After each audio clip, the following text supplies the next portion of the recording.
Kalau kalian mau tahu pros and cons kuliah di China, video ini buat kalian. Beasiswa 100%, 100%, 100%, 100%, 50%. Even di sini tuh bagus-bagus banget. Di tengah hutan, terus itu bawahnya langsung lubang. Menemukan surprise yang sangat menarik gitu ya. Hi everyone, welcome to Eileen Diaries. Let's go get ready with me while I'll tell you pros and cons kuliah di China. Jadi aku akan jelasin dulu latar belakang aku.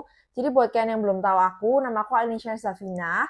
Jadi sekarang aku baru aja masuk ke The Chinese University of Hong Kong di Shenzhen. Dan kurang lebih aku udah tinggal hampir 2 bulan di China. Dan sekarang aku akan jelasin ke kalian pros and cons selama aku tinggal di China ini. By the way, ini semua informasinya menurut pengalaman aku sendiri. Jadi mungkin kalau ada yang beda, sorry banget. Mungkin perspektif orang itu beda-beda ya guys. Oke, sekarang aku mau start the makeup dulu. Karena jam 12 aku ada acara juga. Dan sekarang udah jam 10. Jadi aku sekalian harus make-upan dan juga ngomong ke kalian, oke? Semoga aku bisa melakukan multitasking ini dengan baik. Karena aku takut nanti kebanyakan ngomong terus aku lupa make-upan. Jadi ingetin ya guys. Oke, pro yang pertama adalah secara nggak langsung kalian bisa belajar bahasa Mandarin. Kenapa? Karena di sini tuh kebanyakan orang-orang lokalnya nggak bisa bahasa Inggris ataupun bahasa Indonesia. Ya pasti ya. Jadi mereka tuh kita terpaksa harus ngomong sama mereka pakai bahasa Mandarin. Nah di situ akhirnya mau nggak mau kita tiap hari latihan ngomong. Terus habis itu, aduh, bentar. Pokoknya kita karena sering ngomong, makanya lama-lama jadi kayak, oh ini tuh bahasa Mandarinnya ini gitu loh guys. Cuman bukan keburukannya. Cuman memang kalau untuk menulis Hanzi atau kayak membaca itu emang masih agak sulit sih, karena kan di sini juga masih kita ada namanya Google Translate atau Google Lens yang tinggal ngefoto dan udah ke-translate semuanya. Nah itu kadang-kadang yang membuat kita jadi kayak ya udah deh nggak usah belajar, kita bisa nge-translate. Nah itu, cuman kalau untuk ngomong, speaking di sini bagus banget karena aku 2 bulan di sini dan menurutku aku udah mulai berani ngomong. Kayak misalnya ketemu orang gitu aku udah kayak nggak yang takut banget kayak jangan ngomong sama aku, jangan ngomong sama aku. Jadi kayak berani ngomong gitu loh. Menurutku kalian tipsnya harus berani-berani ngomong. Maksudnya kayak salah dikit nggak apa-apa karena mereka juga kadang-kadang masih ngertiin kita kok, meskipun kita kayak nadanya salah atau urutan kalimatnya salah, dia tetap akan ngertiin kita kok. Nanti dia akan benerin dan kalian bisa belajar dari situ. Lanjut, second pro adalah di sini eventnya tuh bagus-bagus banget. Jadi kalau misalnya selama aku kuliah 2 bulan ini aku udah ikut event banyak banget. Nanti aku akan tunjukin video-videonya di sini. Jadi selama di sini aku tuh udah beberapa kali ikut event dan event di sini tuh bagus-bagus banget guys. Maksudnya kayak mereka tuh kalau buat event niat banget. Terus juga di sini fasilitasnya super oke banget. Kayak bener-bener di sini tuh nggak pelit sama sekali. Terus juga di sini fasilitasnya aku sebutin ya, ada kolam renang, lapangan tenis, lapangan basket, lapangan badminton, itu ada baik banget, juga bisa tinggal booking doang, bisa pinjam raket juga, ada wall climbing, sama satu lagi, gymnya tuh super luas banget dan free, kalian bisa masuk dari jam 7 pagi sampai 10 malam kalau nggak salah. Jadi kayak kalian seharian mau masuk 10 kali, mau masuk 11 kali nggak apa-apa, yang penting kalian pakai sepatu olahraga, cuman gitu doang. Cuman pakai sepatu olahraga kalian bisa masuk ke gym literally tiap menit banget. Dan kayak apalagi Uniku ini kan termasuk uni baru, dia umurnya kayak baru 10 tahun gitu kan, belum sweet 17, asik. Jadi karena dia belum terlalu lama, jadi banyak fasilitasnya tuh masih bagus banget. Bayangin bangunannya tuh kayak masih kayak umurnya 2 tahun, 3 tahun, kan bisa bayangin kan bangunan yang masih oh my god masih muda banget tuh bagus gitu guys. Lanjut, pro ketiga adalah di sini itu living cost-nya super worth it banget. Jadi kayak kalau kalian bandingin sama negara-negara lain, contohnya ya negara yang bisa dibandingin tuh contohnya Australia, UK, Singapura, gitu-gitu tuh jauh banget sih guys. Di sini jauh lebih murah karena kalian makanan sehari-hari itu kayak kurang lebih 10 sampai kalau misalnya makan di kantin di sekolah ya 10 sampai 25 yen atau kurang lebih kalau di Indonesia sekitar 23.000 sampai 55.000. Jadi kayak dengan harga segitu kalian tuh bisa makan di sini. Sedangkan kalau keluar mungkin ya cukup mahal sih. Kalau 50 yen, 100 yen ya sebenarnya jatuhnya kalau misalnya disamain tuh kayak di Jakarta sih. Kalau mungkin orang di Jakarta gitu di sini nggak kaget karena harganya mirip-mirip. Apalagi di sini kalian bisa hemat dengan cara transportasinya kalian pakai metro. Metro di sini tuh bener-bener murah banget, kayak cuman 3 sampai 4 yen itu kayak di bawah 10.000. Jadi kan mau sejauh apapun bisa kayak 1 jam gitu harganya tuh cuman kayak mentok 15.000 gitu loh guys. Oke, lanjut pro keempat. Aduh, ini blush onku. Jadi pro keempat adalah di sini scholarship-nya tuh untuk international student cukup murah hati banget karena mungkin mereka juga Chinese university itu kepingin kita untuk datang untuk international student banyak masuk ke sini gitu kan. Jadi dia cukup kasih banyak scholarship.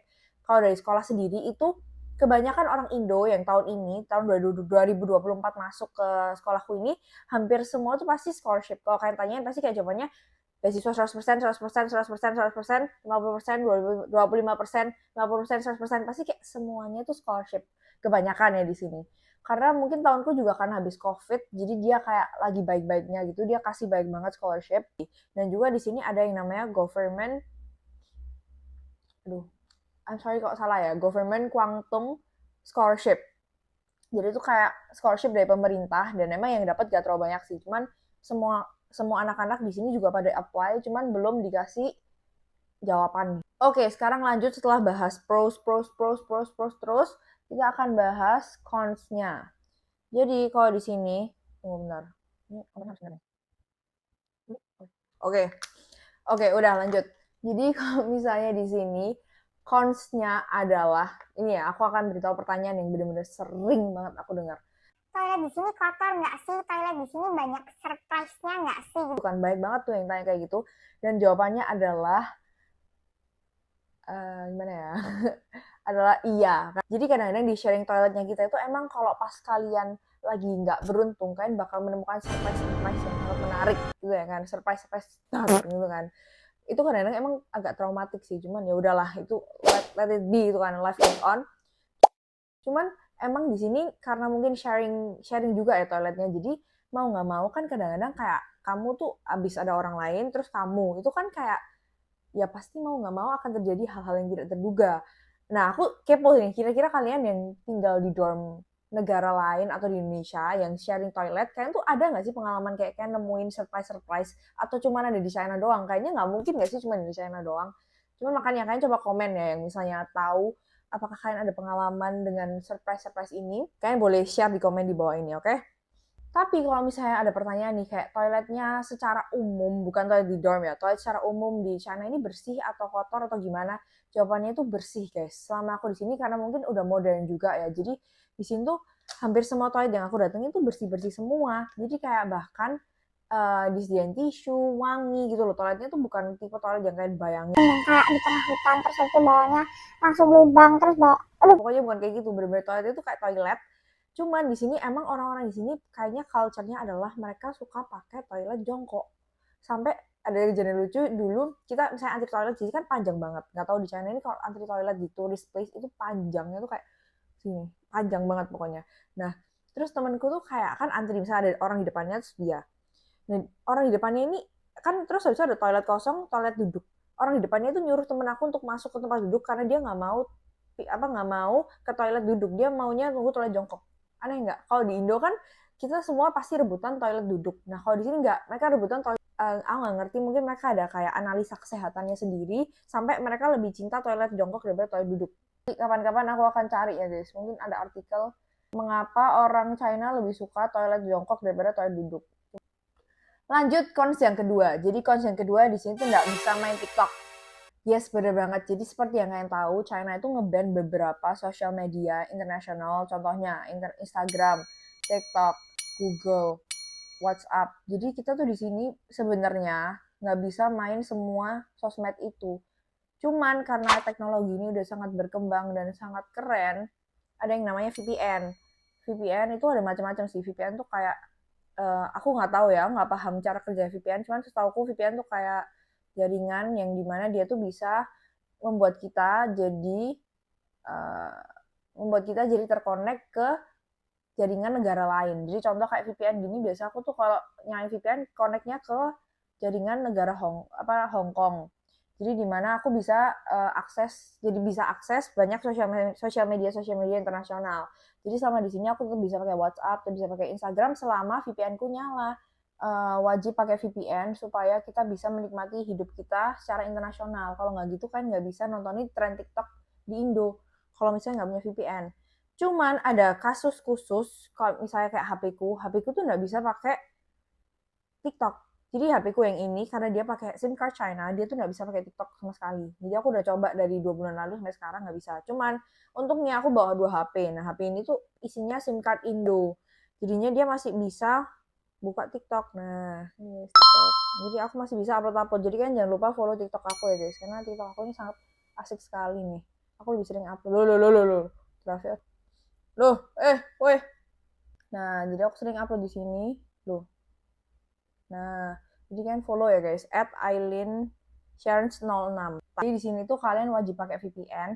Cuman itu yang aku bilang VPN-nya tuh mut-mutan, kadang-kadang kayak bisa, kadang-kadang nggak bisa, kadang-kadang bisa, kadang-kadang nggak bisa. Jadi kalian harus sabar-sabar lah intinya. Di sini sabar-sabar aja. Karena emang menurutku sih ini adalah salah satu masalah yang paling aku nggak suka di sini. Karena kayak kenapa kita cuma mau mengakses sosial media itu dipersulit gitu kan. Cuman ya mungkin namanya negara China ini bener-bener dia udah inovasinya udah berkembang banget. Jadi mereka tuh punya sosial media sendiri. Jadi sosial media mereka tuh meskipun nggak nge-ban TikTok, nge-ban Instagram, nge-ban semua Google, mereka punya versi mereka sendiri. Jadi lebih keren lagi kan sebenarnya. Jadi mereka tuh ada yang namanya QQ, Weibo, Douyin. TikToknya aku lupa, TikToknya apa ya? Douyin tuh kayak TikTok di sini deh. Jadi mereka tuh kayak beda versi semua sama kita, tapi mereka punya sendiri.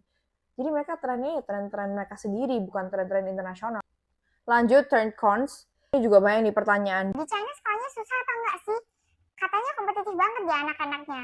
Katanya kalau di sana belajarnya harus tiap hari di library jam 6 pagi sampai jam 6 pagi selanjutnya. Gitu kan. Jawabannya, karena mungkin aku masih awal bulan-bulan pertama, aku belum ngerasain yang kayak harus belajar parah gitu sih. Cuman karena minggu depan aku midterm, aku mulai stres. Cuman belum se-stres itu.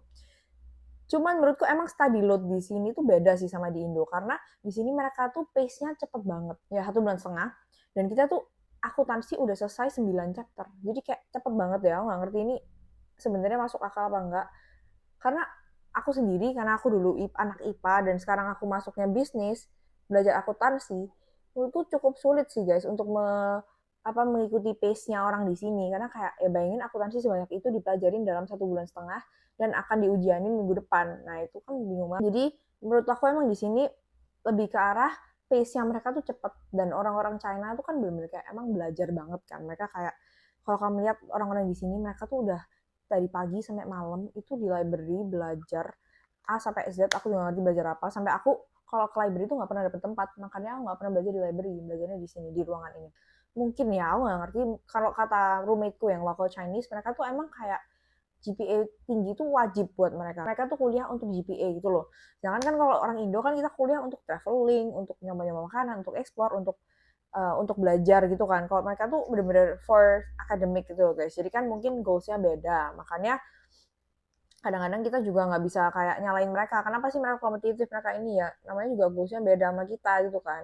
Cuman menurutku jangan dibawa stres. Kayak just enjoy the process. Kayak ya udah kan paling nggak ya kan boleh sambil have fun. Kayak kuliah di China tuh emang harus have fun sih. Cuman kayak tetap harus pastiin bahwa tanggung jawab sama tugas-tugas, tanggung jawab belajar tetap harus sih. Belajar terus juga bikin, kalau aku sih di sini aku selalu bikin reminder kayak harus kerjain apa aja hari ini.